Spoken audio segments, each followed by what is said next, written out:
Everyone, आप सभी का स्वागत है मेरे चैनल पे। अगर आप मेरे चैनल पे पहली बार आए हैं तो मैं अपने चैनल पे अपने द्वारा लिखी हुई फैन फिक्शन हिंदी में एक्सप्लेन करती हूँ। और अगर आप हर बार आते हैं तो वेलकम बैक एंड आए हैं तो प्लीज़ मेरी वीडियो को लाइक ज़रूर कीजिएगा। चैनल की वीडियो अच्छी लगे तो सब्सक्राइब कीजिएगा। चलिए आज का पार्ट स्टार्ट करते हैं। लास्ट पार्ट में हमने देखा था कि विंग अब ओल्ड मैडम लैन के घर पे पहुँच गया है और अब वो वहाँ पे रह रहा है। उसने अपने हानफू और अपना क्राउन तक सेल कर दिया क्योंकि उसे लगा सर्वाइवल सबसे इम्पॉर्टेंट है और सर्वाइवल के लिए पैसे बहुत ज़रूरी हैं और इस समय उसके पास कोई और तो ऑप्शन नहीं था। इसलिए उन एक चीज़ों की वैल्यू ना देखते हुए उसने अपनी लाइफ की ज़्यादा वैल्यू की और चीज़ें सेल कर दी। चलिए अब आगे। जहाँ एक तरफ विंग उस पुराने कॉटेज में अपनी लाइफ को खुद जीने के हिसाब से सोच रहा है, वहीं दूसरी तरफ जब वांगजी और उसके फादर की लड़ाई ख़त्म होती है तो वह किंग लेजेंड गुस्से में वांगजी को विंग को अपने साथ ले जाने के लिए बोलते हैं। जब विंग को अपने साथ ले जाने की बात पे वांगजी गुस्से में अपनी जिनशी चला जाता है तो हमारे किंग उस जगह जाते हैं तो देखते हैं वहाँ विंग नहीं है। उन्हें लगता है कि शायद वांगजी ने उनकी बात सुन के विंग को अपने साथ ले गया। अगले दिन मॉर्निंग में सब लोगों के बीच में एक बड़ा ब्रेकफास्ट होता है। ये लैंड क्लैन का रूल है कि अगले दिन सारे एक तरीके से जिनकी शादी है, न्यू मैरिड कपल और उनकी दोनों की फैमिलीज एक साथ ब्रेकफास्ट करती हैं। इस ब्रेकफास्ट के बाद जियांग्स यहाँ से जाने वाले थे अपने अपने सन्स को यानी ओमेगास को बाइक करके। यानली भी वहाँ पे है अपने हस्बैंड के साथ में क्योंकि वो भी तो जियांग्स की फैमिली मेम्बर है ना, और वो अपने भाइयों को गुड बाय करना चाहती थी। कल रात वो जल्दी चली गई थी क्योंकि उसे थोड़ा सा थक गई थी पूरे दिन शादी की वजह से। तो उन लोगों को उसे नहीं पता कि विंग अकेला कब तक खाली बैठा रहा, इसलिए वो अब सोचती है कि वो विंग और जंजा को गुड बाय करेगी। थोड़ी देर में वहाँ पे लान, शिचैन और जंजा आ जाते हैं। वहीं विंग और वांगजी को बुलाने के लिए किंग ने एक तरह से जिनशी में एक ऑर्डर भेज दिया था। वांगजी बिना मन के गुस्से में वहाँ पहुँचता है तो सब लोग वांगजी को वहाँ अकेले देख के शॉक हो जाते हैं। यानली तो अपने ऊपर कंट्रोल नहीं कर पाती। अब बोलती है, विंग कहाँ पे है? हांगवेंजुन आपके साथ विंग क्यों नहीं आया? इस बात पे वांगजी सब लोग की तरफ शॉकिंग देखता है। अब बोलता है, विंग मेरे साथ नहीं था, मैं जिनशी में अकेला था। अब सब लोग शॉकिंगली एक दूसरे की तरफ देख रहे हैं। वहीं लान कुरैन अपनी जगह से आगे आते बोलते, ये तुम क्या बोल रहे हो? मैंने कल रात खुद विंग को तुम्हारी जिनशी में भेजा था तो वो तुम्हारे साथ क्यों नहीं है? इस बात पे वहाँ सब लोग एक दूसरे की शक्ल देख रहे हैं। वहीं किंग भी अपनी जगह से आगे शॉकिंगली जांग्स की तरफ देख के बोलते हैं, क्या वो आप लोगों के साथ है? जांग्स भी, नहीं वो हमारे साथ क्यों होता, उसकी शादी हो गई है, वो अपने हस्बैंड के साथ ही तो होना था, हमें लगा कि वो वांगजी के साथ है। वहीं वांगजी चुप खड़ा है। अब जान एकदम से जैन फैमिली थोड़ा परेशान होते हैं और बोलते हैं, पर विंग गया कहाँ? हमें विंग को ढूंढना चाहिए। इस तरह यहाँ हम सब लोग एक दूसरे से पूछ रहे हैं, उससे अच्छा हमें विंग को देखना चाहिए। आप प्लीज़ विंग को ढूंढिए।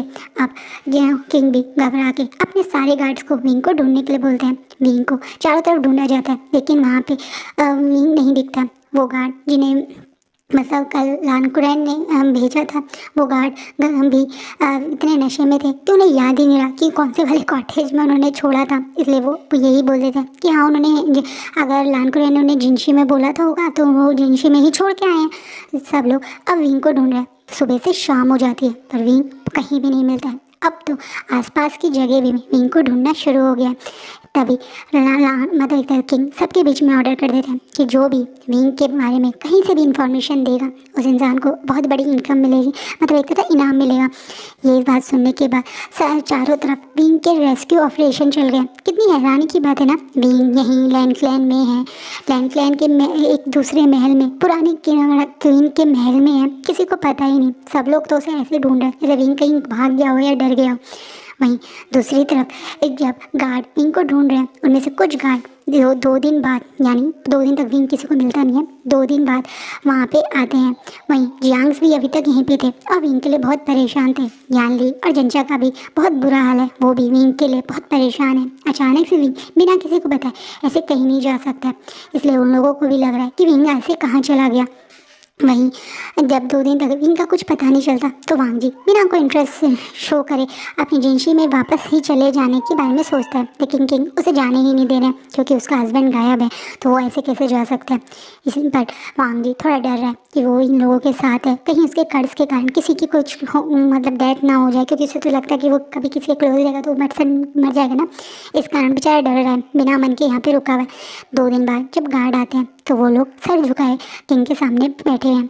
किंग बोलता है, तुमने बोला कि तुम्हें पता चल गया है कि हम ओमेगा विभूषण मिल गए के बारे में, तो तुम इसे सर नीचे झुका बैठे हो, वो तुम्हारे साथ नहीं आएगा, कहाँ है विभूषण। अब इस बात पे वो गार्ड अपने मतलब किंग के आगे अपने हाथों में एक हैंडफुल लेके आते हैं। ये हैंडफुल विंग का ब्राइडल रोप है और इस पर खून लगा हुआ है। ये चीज़ देख के वहाँ काफ़ी लोग शौक हैं कि विंग का हैंडफुल और उस पर इतना सारा ब्लड क्यों है। अब वो गार्ड अपने घुटनों पे बैठ के सर झुका के बोलते हैं, महाराज माफ़ कीजिएगा, पर हमें ये जंगल में मिला है, शायद ओमेगा विभूषण पे किसी जंगली जानवर ने अटैक कर दिया। हमें पता चला है कि 2 दिन पहले एक डेड बॉडी भी मिली थी, वो डेड बॉडी किसकी थी ये नहीं पता, लेकिन सुना जो उस डेड बॉडी को गांव के लोगों ने दबा दिया है वो एक ओमेगा ही था। और ये हनफू जो हमें जंगल में खून हालत में मिले हैं, हमें लगता है कि वो कोई और नहीं बल्कि ओमेगा विभूषण था। इस बात पे वहाँ पे खड़े आधे लोगों के पैरों के नीचे से ज़मीन निकल जाती है। वहीं वांग जी को मन में बहुत पेन होता है, माना कि उसने विंग से कभी मुलाकात नहीं की, पर वो उसका हस्बैंड था और जिस चीज़ का वांग जी को डर था वो सच हो गया। वो सचमुच में उससे शादी करती विंग की डेथ हो गई। उसे अपने कर्ज पे और ज़्यादा भरोसा हो गया। और ये बात सुनने के बाद में जियांग्स तो अपने आप को संभाल नहीं पाते हैं। यानली घुटनों के बल बैठ के ज़ोर ज़ोर से रोने लगे। मैडम यू को भी मन में बहुत पेन होता है। वो नहीं चाहती थी कि विंग की शादी के अगले दिन ऐसे डेथ हो जाए। कुछ लोग यहाँ शॉक भी हैं कि वो इतनी रात में जंगल में क्या कर रहा था। वहीं शिचैन के चेहरे पे कोई एक्सप्रेशन नहीं है। कुरैन को भी कोई ज़्यादा फर्क नहीं पड़ता और किंग उनके मन में तो जैसे लड्डू फूट गया। उन्हें लग रहा है कि उनके बेटे का वो कर्ज ख़त्म हो गया, जैसा उन्हें बोला गया था बिल्कुल वैसा ही हुआ। विंग से शादी होते ही वांग जी की शादी होते ही विंग की डेथ हो गई, यानी अब उनका बेटा बिल्कुल ठीक है। इस बात पे अब किंग तो शांत खड़े रहते हैं, पर बाकी सब लोग जोर जोर से रोना धोना शुरू कर देते हैं। पूरे किंगडम में ये खबर पहुंच जाती है कि ओमेगा विभूषण की डेथ हो गई है। इतना ही नहीं, प्रॉपर 7 दिन तक शोक बनाया जाता है। जियांग्स भी वहीं पर रहते हैं। यानली तो 7 दिन रोती ही रहती है, कुछ खाती पीती भी नहीं है। जियांचा का भी यही बुरा हाल है। जियांचा को मन में बहुत गिल्टी हो रहा है कि क्यों वो रात में मतलब खुद जाने के बाद में विंग के बारे में पता नहीं करा। काश वो विंग से कुछ बात कर लेता, काश विंग कहाँ है वो पता कर लेता तो उसका भाई जिंदा होता। सब लोग अपने आप को गिल्टी महसूस करें। जैन फैमिया बहुत गिल्टी महसूस करें कि वो क्यों एंड तक रुके नहीं। जानचा के जाते वो क्यों मैडम यू की वजह बात मानकर वहाँ से उठ के चले गए। यहाँ तक कि उन्होंने तो मैडम यू से अब बात करनी बंद कर दी है और वो मैडम यू पे बहुत ज़्यादा गुस्सा है क्योंकि जैन फैमिया को पता चल गया है कि वांग जी का क्या कर्ज था। कुछ लोगों ने महल में ये बातें करी कि देखा जो कर्ज था वो सच था, वांग जी से शादी करते ही ओमेगा मर गया, तो उन्हें ये पता चल गया कि क्या कारण था कि वांग जी के कोई भी और क्लैन के लोग अपने ओमेगा को नहीं भेज रहे थे। उनके वाइफ ने अपने लालच के कारण उस बेचारे बच्चे की जान ले ली, उस बच्चे की जो हमेशा से उनको प्यार करता था, उनके साथ रहता था। मैडम यू को एक मर्डरर मार रहे हैं जैन फैमिया। वैसे तो वो भी इक्वली रिस्पॉन्सिबल है, वो चाहते तो ये सब रोक सकते थे ना, पर क्यों अब वो रिस्पॉन्सिबिलिटी मैडम यू पे डाल रहे हैं। मैडम यू की गलती है लेकिन जैन फैमिया की भी कम गलती नहीं है। पर कहते हैं ना अल्फ़ा डोमिनेटिंग सोसाइटी, यहाँ पे मैडम यू को गलत मान के वो उनसे बात नहीं करें। वहीं मैडम यू भी मन में कहीं दुखी हैं। उन्हें भी उम्मीद नहीं थी कि विंग के साथ ऐसा हो जाएगा। उन्हें अगर सचमुच में वांग जी के कर्ज के बारे में पहले पता होता तो शायद ऐसा नहीं करती। वहीं किंग के तो इतने खुश हैं कि उन्होंने खुलेआम अपने पूरे मिनिस्ट्री के सामने, अपने सीनियर्स के सामने ये बात डिक्लेयर कर दी है कि अब वांग जी का कर्ज टूट गया है, क्योंकि वांग जी के कर्ज का यही तोड़ था कि जिससे उसकी शादी होगी वो ओमेगा की डेथ होते ही वो कर्ज टूट जाएगा। ये बात सुनने के बाद लान कुरैन और लान शिचैन को काफ़ी बड़ा शौक लगता है। उन्हें उम्मीद नहीं थी कि किंग ने उनके पीछे इस तरह से वांग जी के कर्ज तोड़ने के बारे में पता किया था और अब जब वो सबके बीच में ये बात बोलते हैं तो किसी की हिम्मत भी नहीं होती कि उस बात को काट सके। वो तुरंत वांग जी को बोल देते हैं कि अब वांग जी उनके साथ उस महल में ही रहेगा। वहीं वांग जी विंग की डेथ के बाद खुद को और ज़्यादा गिल्टी मान रहा है। जब उसे पता चलता है कि उसके फादर ने ये सब किया है, उसके फादर को पहले से पता था कि उसके से शादी करने के बाद उस ओमेगा की डेथ हो जाएगी और उसके फादर ने यही सोच के उसकी शादी करवाई है, तो उसे अपने फादर से और इन सारे लैंड क्लैन वालों से एक अजीब सी नफरत हो गई है। उन्होंने उसे उम्मीद नहीं थी कि उसके कर्ज तोड़ने के कारण किसी इंसान की जान भी ले सकते हैं ये लोग। वो अब साफ मना कर देता है, अपने फादर के फेस पे क्लियर बोल देता है कि आज के बाद वो अपने फादर की कोई बात नहीं सुनेगा और ना ही कभी इस महल में वापस कदम रखेगा। उसकी वजह से एक मासूम ओमेगा की जान चलेगी। चाहे कुछ भी था पर वो उसका ओमेगा था, उसका मतलब एक तरह से मेट था। शादी की थी वांग जी ने और उस पर्सन की डेथ से वांग जी को सचमुच झटका लगा। हाँ, वो शादी एक्सेप्ट नहीं करना चाहता था पर कारण तो यही था ना, क्योंकि वो उस इंसान की डेथ नहीं चाहता था, उसके इंसान के करीब नहीं जाना चाह रहा था, क्योंकि वो नहीं चाहता था कि उसकी वजह से किसी इंसान की जान चली जाए। लेकिन ये सब हो जाएगा अगर उसे उम्मीद होती तो वो शायद वो शादी भी ना करता। अब उसे अपने मन में भी बहुत गिल्टी महसूस हो रहा है। ये सब लोग अपनी अपनी लाइफ में कुछ टाइम तक वांग जी मतलब एक तरह विंग के लिए रोना धोना मचा के आगे बढ़ जाते हैं, पर एक इंसान है जो बिल्कुल आगे नहीं बढ़ा। उसने तो उस दिन विंग की डेथ के बाद खुद को ऐसे ब्लॉक कर लिया कि अब तो भगवान जाने वो कब अपने आप को इस गिल्ट से बाहर निकाल पाएगा। कई बार विंग की याद में वांग जी अपने आप को पनिश भी करता है। वो खुद पीठ पे मारता है, जिसके कारण उसके पीठ पे काफ़ी निशान हो गए। उसे वो टाइम बार बार याद आता है जब उसने और विंग ने शादी की थी। उसका हाथ पकड़ा था वांग जी ने। उस एक ओमेगा को शायद कुछ पल के लिए ही वांग जी ने अपने पास महसूस किया था, पर उसकी डेथ को वांग जी खुद हर रात महसूस करता है। वो हर रात अपने आप को कोसता है कि उसके फादर ने उसके कारण, सिर्फ उसके कर्ज तोड़ने के कारण उस मासूम की जान ले ली। अपने आप को हमेशा एक गिल्ट में, इस पछतावे की आग में जला रहे हैं। अपने फादर की गलतियों की खुद सजा भुगत रहा है वांग जी। 1.5 साल, हाँ, उस हादसे को 1.5 साल हो गए हैं और इन 1.5 सालों में वांग जी एक बार भी अपने फादर से नहीं मिला। कई बार किंग ने उसे मिलने के लिए लोगों को भेजा, पर उसने अपनी जिंशी को खोला ही नहीं। खुद स्पेल लगा के उसे ऐसा लॉक करा हुआ है कि उसके अलावा कोई और उस जिंशी में अब एंटर भी नहीं कर सकता। इस 1.5 साल में बहुत कुछ बदल गया है। बेचारा वांग जी यहाँ विंग की डेथ में गिल्ट में खुद को मार रहा है, वहीं दूसरी तरफ विंग अपनी लाइफ फुल ऑन एंजॉय कर रहा है। वो अपनी इस छोटी सी दुनिया में जहाँ उसकी फ्रेंड वैनिंग और वैंचिंग है, उसकी ग्रैनी वैन है और उसका छोटा सा प्यारा सा आयुन है। विंग बहुत अच्छे से अपनी लाइफ स्पेंड कर रहा है। उसने उस पुराने से एक तरह से महल को बहुत अच्छे से सब कुछ संभाल लिया है। उसने अब इस महल में हर ज़रूरत की चीज़ जो होनी चाहिए इनके पास है।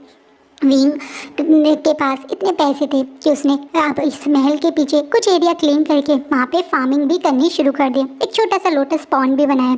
वहाँ से ही वैंचिंग और वो मिलकर बार बार कुछ सामान सेल करने भी बाहर जाते हैं वही, और जिसके कारण उनको अर्निंग भी अच्छी हो रही है और उनकी लाइफ भी अच्छे से बीत रही है। इस 1.5 साल में वैंचिंग और वैनिंग विंग के बहुत क्लोज आ गए। कई बार विंग को अपने पुराने लोगों की याद आती है, लेकिन वो उनसे मिलने जा ही नहीं पाता है, क्योंकि उसे अच्छे से याद है लानकुरैन ने गुस्से में क्या कहा था।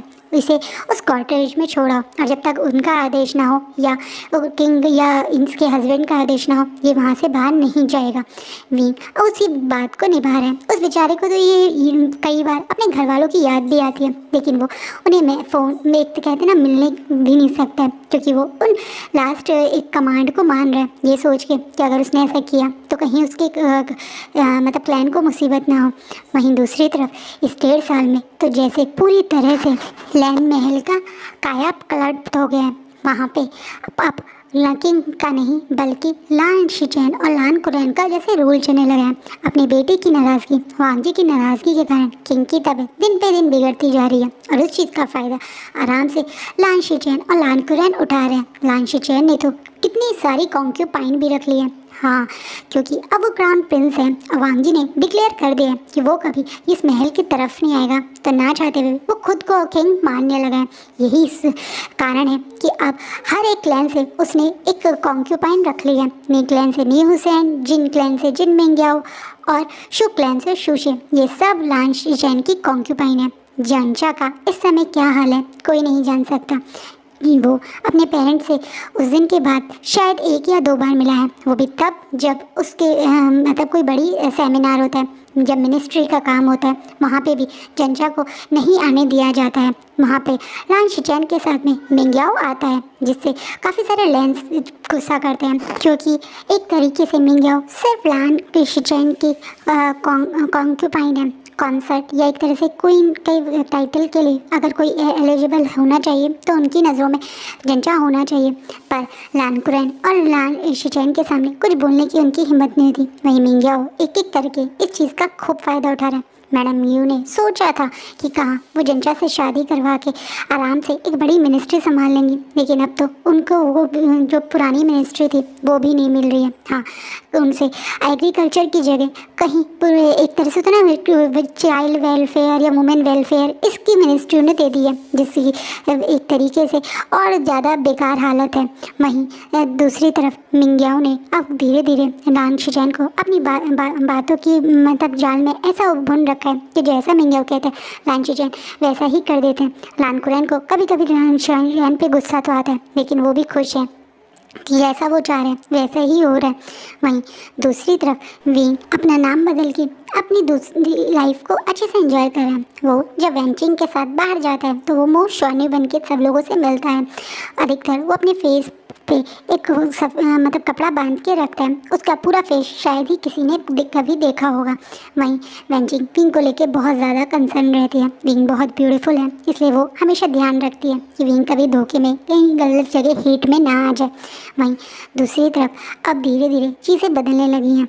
अब वो वाला टाइम जब पहले किंग थे उससे अब चीज़ें बदल गई हैं। अब मिंग्याओ और उसके फादर का ऑलमोस्ट मिनिस्ट्री पे आधी चीज़ों पे कब्जा हो गया, जिसके कारण लान कुरैन भी काफ़ी गुस्सा है लान शीचैन से। वहीं अब क्योंकि मिंग्याओ के कारण जियांग्स के पास काफ़ी पावर है, तो जियांग्स के कुछ सिपाही और कुछ लोग अपनी इस पावर को फ़ायदा को उठाते हुए लोगों के साथ बदतमीज़ी करते हैं। आज जब विंग और मतलब विंग की कुछ तबीयत ठीक नहीं थी, इस कारण वो नहीं जाता है, तो मैनिंग और वेंचिंग दोनों ही जाते हैं वेजिटेबल सेल करने। पर आज सुबह से शाम हो गई है, लेकिन उनके कोई खबर नहीं है। विंग थोड़ा परेशान है। वहीं ग्रैनी वैन का भी यही हाल है।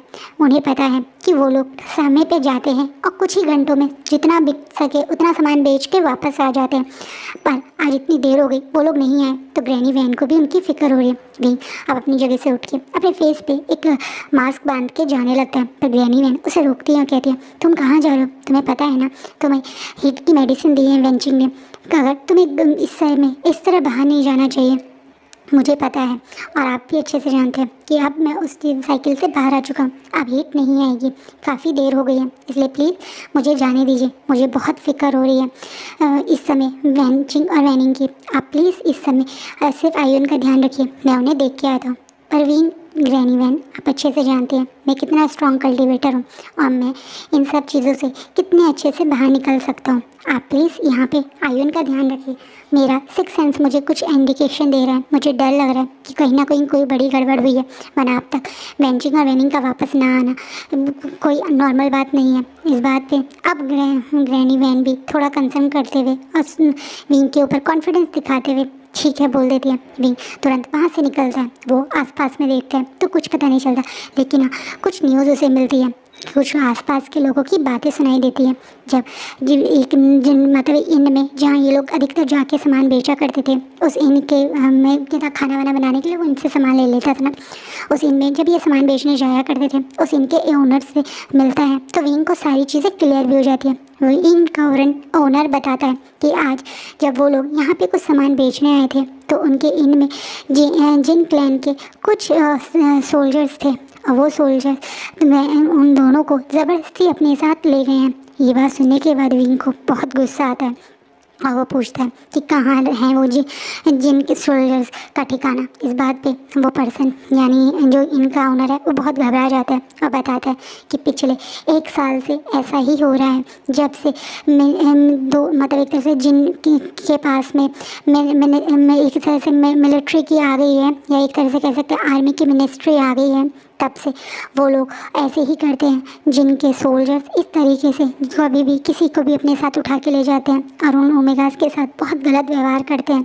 कई बार कुछ ओमेगास के साथ तो वो गैंग रेप करके उन्हें मार भी डालते हैं। इस बात में विंग को इतना गुस्सा आता है, वो चीख के गुस्से में बोलता है, तो किंग क्या कर रहे हैं? क्या किंग को इस बारे में कुछ पता नहीं है? इस बात पे वो इनका ओनर रोते हुए बोलता है, कौन से किंग, अब तो किंग को बेड पे हैं, अब वो तो अपने बेटे की जुदाई में मरीज बन गए हैं। और वो लांच के क्राउन प्रिंस वो तो अपनी एक तरह से कॉन्क्यूबाइन की उंगलियों पे नाचता है। जैसा मिंग्याओ चाहता है वैसा करता है। और मिंग्याओ कभी अपने क्लैन के अगेंस्ट कोई डिसीजन ले सकता है? वहाँ तक तो शायद खबर पहुँचती भी नहीं होगी।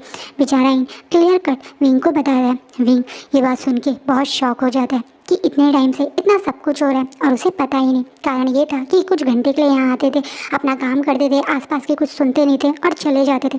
लेकिन ये बात सुन के विंग को आज दुख हो रहा है कि क्यों उसने शुरू से नहीं पता किया। ये इनसे विंग आराम से बैठाता है। एक बूढ़ा सा इंसान है जो जितना भी 1 साल में हुआ है वो सब बताता है कि किस तरह से जब एक तरीके से सेकंड प्रिंस ऑफ गुसो यानी लांग वांगजी की ओमेगा की डेथ की खबर आई थी, तो किस तरीके से लांग वांगजी ने खुद को उसका कॉटेज में लॉक कर लिया है। और उसके बाद उन्होंने अपने फादर से भी मिलने के लिए मना कर दिया, क्योंकि उन्हें पता चला था कि इन सब के पीछे उनके फादर थे। उनके फादर ने उनके कर्ज का सच यानी जो भी अब तक हुआ है विंग को वो सब पता चल जाता है। विंग की ये बातें सुनने के बाद आँख शौक में बड़ी हो जाती है। वो पिछले 1-1.5 साल से जिस इंसान को अपनी लाइफ का सबसे बड़ा विलन मानता है वो उसकी याद में इतना दुखी है कि उसने खुद को एक कॉटेज में बंद कर रखा है और अपने फादर से भी नहीं मिल रहा है। और वहीं किंग अपने बेटे से दूर होने के कारण इतनी बड़े दुख में आ गए हैं कि वो ये अपनी प्रजा पे भी ध्यान नहीं दे रहे हैं और किस तरीके से चीज़ें बिगड़ रही हैं। ये बात सुनने के बाद विंग बहुत ज़्यादा मन में दुखी होता है। सोचता है कि काश वो पहले इन चीज़ों पे ध्यान देता तो चीज़ें ऐसी नहीं होती, आज उसके दोनों दोस्त ऐसे गायब ना होते। लेकिन अभी भी समय है चीज़ें सुधारने का। इसलिए वो तुरंत वहाँ से उस जगह के लिए जाता है जहाँ पे उसे पता चला है कि ये जिन क्लैन के सोल्जर्स अपना डेरा जमाते हैं। जब वो वहाँ पहुँचता है तो उसे पता चलता है कि इस जिन आर्मी का एक लीडर है जिसका नाम जिन गुआइगो है। जिन गुआइगो को पता नहीं क्यों मिंग्याओ काफ़ी सपोर्ट करता है, जो कोई नहीं जानता। उसका एक सस्पेंस है जो बाद में खुद पता चलेगा। लेकिन जिन गुआइगो एक तरीके से अपने आप को किंग मानता है, कुछ भी करता है। और आज वही वैनजिंग और वैनिंग को यहाँ पे उठा के लाया है। उन दोनों को हाथ पैर बांध के उसी के एक कैबिन में या ये बोल लीजिए टेंट में बांध के बैठाया हुआ है, ताकि वो अपने फिजिकल नीड्स उनसे पूरी कर सके, उन्हें सेक्सुअली असॉल्ट कर सके। लेकिन इससे पहले वो उनके साथ कुछ कर पाता, हमारे वीभूषण अपने से बयान के साथ वहाँ पहुँच जाते हैं और एक एक करके जितने भी जिन सोल्जर्स हैं उन पर अटैक कर देते हैं। जब वो डायरेक्ट पूछते हैं कहाँ है वेंचिंग और वैनिंग, तो वो लोग नहीं बताते हैं। लेकिन जब विंग उनको मारना शुरू कर देता है तो घबरा के बता देते हैं कि वो उनके लीडर यानी आर्मी लीडर के टेंट में है।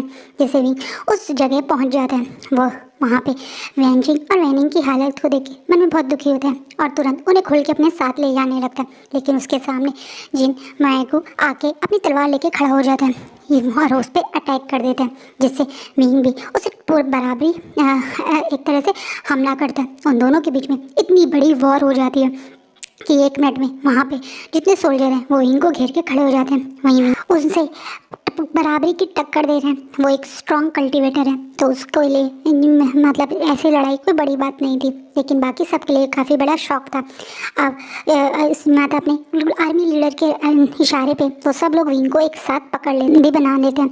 अब जिन को इतना गुस्सा है कि वो गुस्से में बोलता है, तुम्हारी इतनी हिम्मत, तुमने मुझ पर अटैक किया, वैसे तुम भी एक ओमेगा हो और काफ़ी खूबसूरत हो। मैं अभी इसी वक्त तुम्हें वैसे तो टेस्ट करना चाहता हूँ, लेकिन क्या फ़ायदा, उससे अच्छा है कि मैं तुम्हें सब के बीच में पूरे के पूरे लैंड क्लैन के बीच में पहले कपड़े मतलब तुम्हारे कपड़े रिमूव करके तुम्हें क्लोथलेस घुमाऊंगा और उसके बाद तुम्हें टेस्ट करूँगा। बहुत अकड़ है ना तुम में कि तुमने मुझ पे अटैक किया, मेरे लोगों को घायल किया। मुझे पहले तुम्हारी ये अकड़ ही तोड़नी है और ऐसा मैं ज़रूर करूँगा। वो एकदम से बोलता है। ये बात सुनने के बाद वेंचिंग और वैनिंग बहुत घबरा जाते हैं। वेंचिंग और वैनिंग वहाँ से भाग गए थे जब विंग ने इशारा किया था, लेकिन वो पीछे छुपे हुए थे।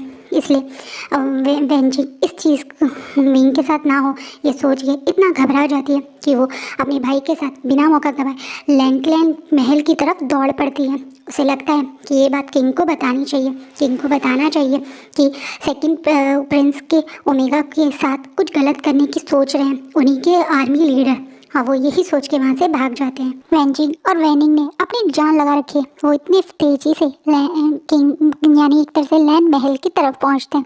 वो महल के पास आके गार्ड्स को रिक्वेस्ट करने लगते हैं कि उन्हें किंग से मिलना बहुत ज़रूरी है। ये सेकंड प्रिंस के ओमेगा की बात है, जिस बात की वजह से गार्ड उन्हें पूरी तरह से इग्नोर कर देते हैं क्योंकि उन्हें मरे हुए भी अब 1 साल हो गए, तो कौन उनकी बात सुनेगा।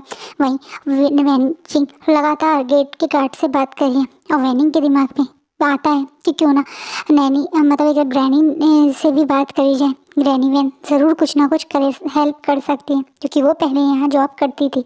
वो यही सोच के वहाँ से दौड़ पड़ता है जंगल की तरफ ग्रैनी वैन से मिलने। ग्रैनी वैन जैसे ही सब कुछ सुनती है तो एक धड़ाम करके वो ज़मीन पे गिर जाती है। वैनिंग उन्हें तुरंत हिलाते हुए बोलता है, ये समय परेशान होने का नहीं बल्कि कुछ सोचने का है। कुछ सोचिए ग्रैनी, कुछ सोचिए, हम विंग के साथ गलत नहीं होने दे सकते। उसने हम मेरी और मेरी सीजे की जान बचाने के लिए इतनी बड़ी मुसीबत में फंस गया है वो। प्लीज़ कुछ सोचिए। अचानक से पता नहीं ग्रैनी वैन के दिमाग में क्या आता है।